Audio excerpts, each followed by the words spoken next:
Hey, I'm Lydia Isnanto and this is Dreampreneurs Chat. It's a show where I chat with dream chasers all around the world who make their passion their paycheck, loving the risk they took and the job they do. Broke, underemployed, and saddled with student loan debt, Kara discovered her love of finances courtesy of her quarter-life crisis. She paid off more than $25,000 in loans on a salary of less than $30,000, the final $18,000 in just 10 months. After becoming debt-free, Kara created Bravely to help other women take control of their financial lives, give the tools they need to get the pay they deserve, organize their money, and control their finances, ultimately to bridge the gap between the dreams and realities. For a self-made woman like me. Welcome back to the Dreampreneurs Chat show, and today we have another amazing guest here, Kara Perez. I met her at the Boss Babes event. So she was one of the panelists and she shared a very important information, especially for all of us dreampreneurs. And she is also the founder of Bravely Go. So Kara, I think you can share a little bit more about who you are and what you do in your business and also your passion. Yeah. So I come from a fairly low income background. Growing up, we were low income for a number of years, and we were on food stamps here in the United States, which is a social welfare program, and then steadily grew our income. My mom, single parent household, and now she's solidly middle class and she's doing great, which is wonderful, but certainly left me with the impression that money is really difficult, money is really hard, and money is not for me.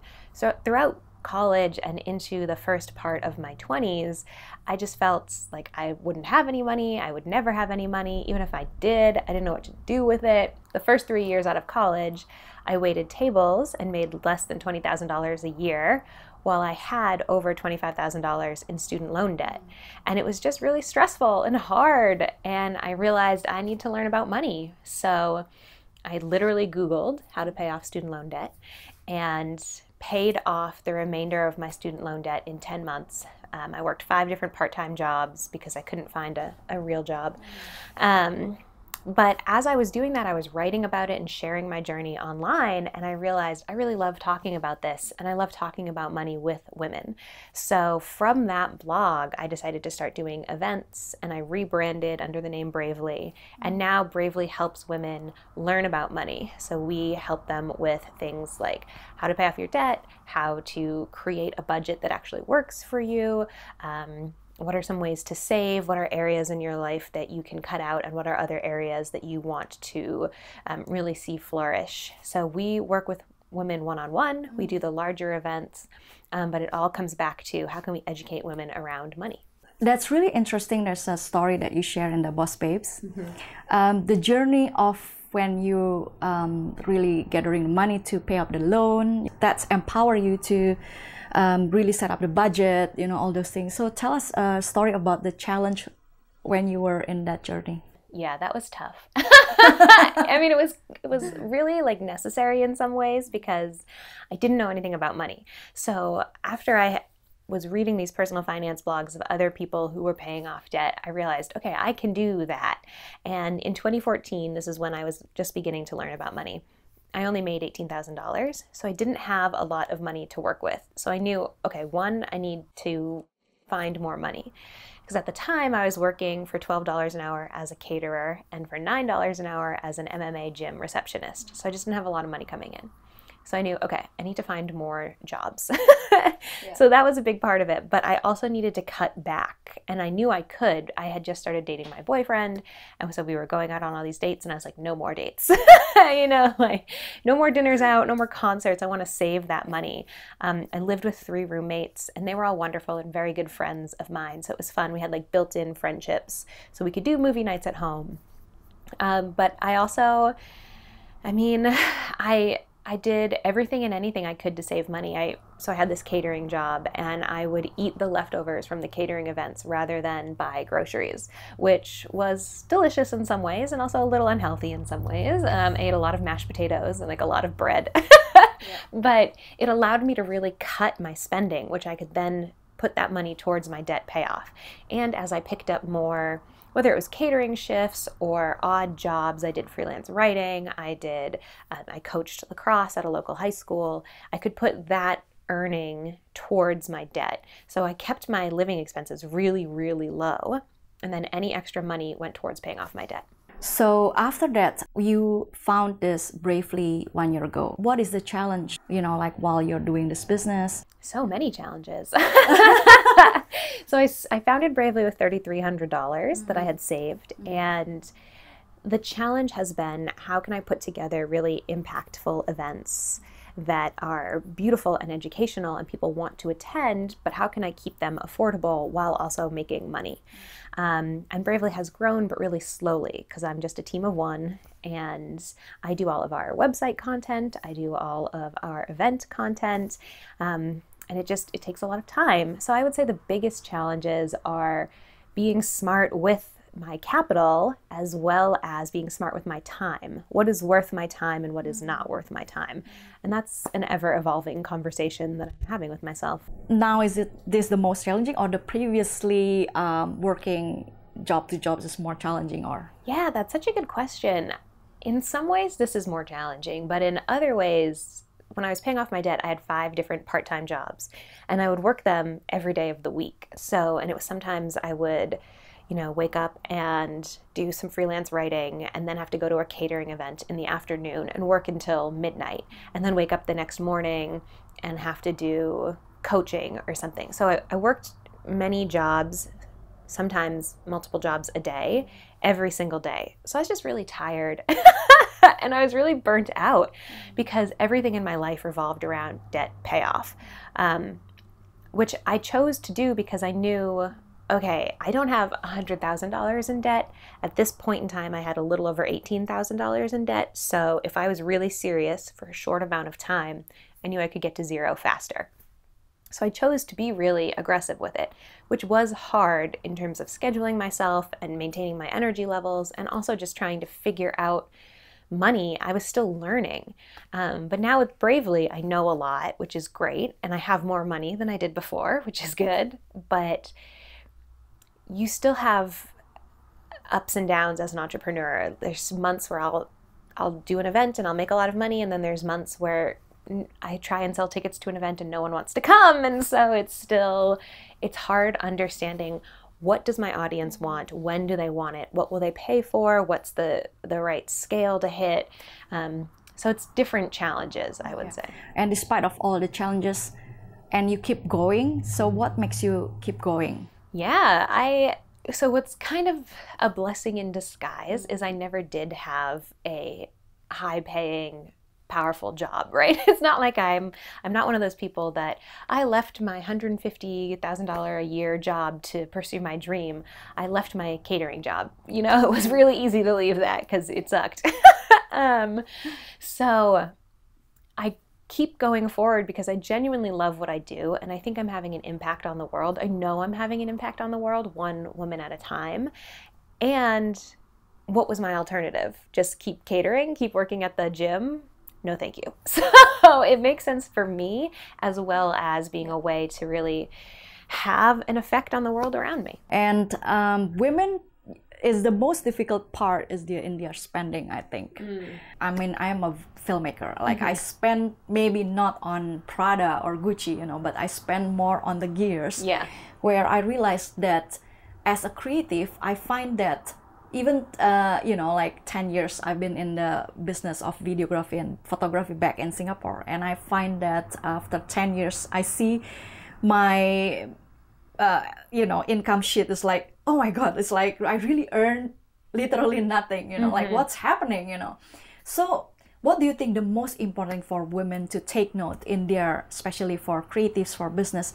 Is it in their budgeting, or is it in their earning more income, or what the best advice you could give for creatives or entrepreneurs, dreampreneurs? I think a lot of creatives and dreampreneurs think of themselves as creatives, and numbers and money is not creative. So they don't want to look at it, and they think, no, that's not for me. I just want to be in my art, and I think that is wrong. You can be very creative with your money.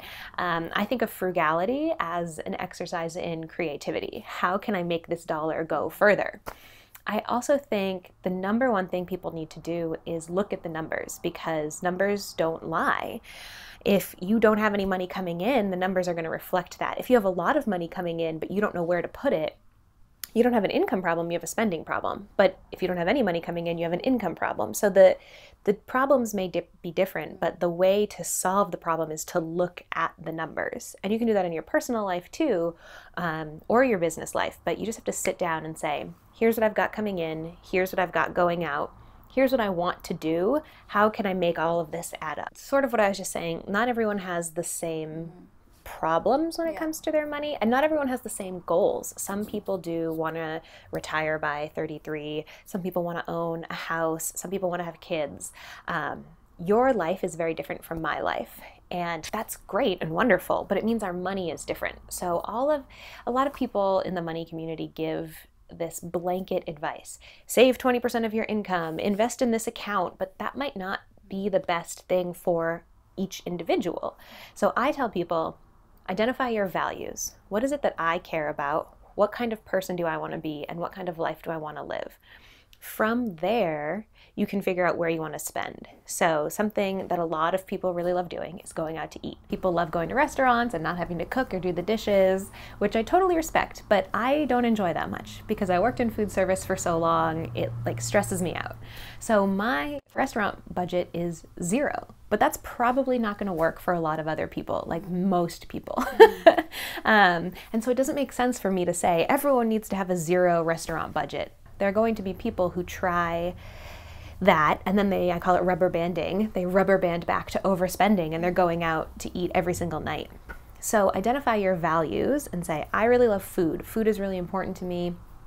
I like going out with my partner, with my friends, and not having to clean up. So I want to have a $300 restaurant budget. But if I'm going to do that, I have a $0 clothing budget because I already have enough clothes. I work from home. It doesn't really matter what I wear. So understand, what do I really, really care about and spend on that? And what do I not care so much about and pull back in those areas? For all of us dreampreneurs, especially for people who still finding out their passion, and like for example, this year we have $300 for food, but then in the midst the journey is like, okay, I'm gonna try one more, probably fashion, maybe like fashion design, then spend on the classes or spend on going out to the events of fashion. So within that $300 you can you will have to divide 150 and 150, or what's the best way to handle that? That's a tricky question. I think it's fine for your values to change and for your interests to change and for your money to change, but you have to be really honest with yourself. If you're spending mindlessly just trying to find your passion and you're not really tracking what interests you or figuring out, okay, I thought I was really into food, but turns out I'm not so much. Why? Ask yourself why, and try and be as self-aware of why your values are changing as possible. Because if you just say, this feels good, I want to spend on it, that's where a lot of people get in trouble. Because something can feel good and still not be good for you and your budget. But if you find yourself saying, okay, I was very into restaurants, I was going out all the time, now actually I care more about fashion, then yeah, maybe just put the restaurant spending on hold for a month and transfer that money to your fashion spending and see how that feels. And if that feels more true to you, then keep the restaurant budget at 100 and the fashion budget at 200 for as long as that feels good. It's not about saying no to yourself when something feels good. It's about saying, what works for my life right now, and how am I being honest about that?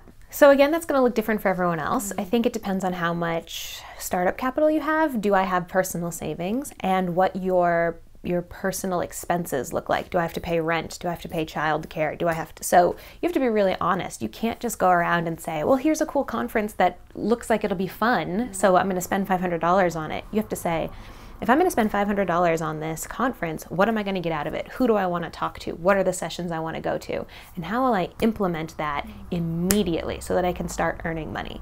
Because the truth of the matter is, if your business isn't making you money, it's just an expensive hobby. It's not a business. Businesses are designed to bring in money. And so when you're doing your budgeting for your business, sit down and say, okay, I wanted to do events. When you do an event, you have to have venue rental. That's going to cost me money. I need a photographer so I can put those pictures on Instagram, you know. I need either to buy alcohol or get it sponsored. So write down all the expenses that are coming along with your business, and then write the sources of income you expect to have. So with events, I can sell tickets, I can get sponsors, et cetera, et cetera. If you're doing videography, people will pay you to come film them. And then your income has to be higher than your expenses, right? That's where it is. And I would say do what you can with what you have for as long as you can, but understand that if you are endlessly spending money and not bringing in any money, then your income streams aren't working and you need to change those. And so for dreampreneurs out there, if you can give one advice for things that the most important thing in the financial, you know, to bridge their dreams and their realities.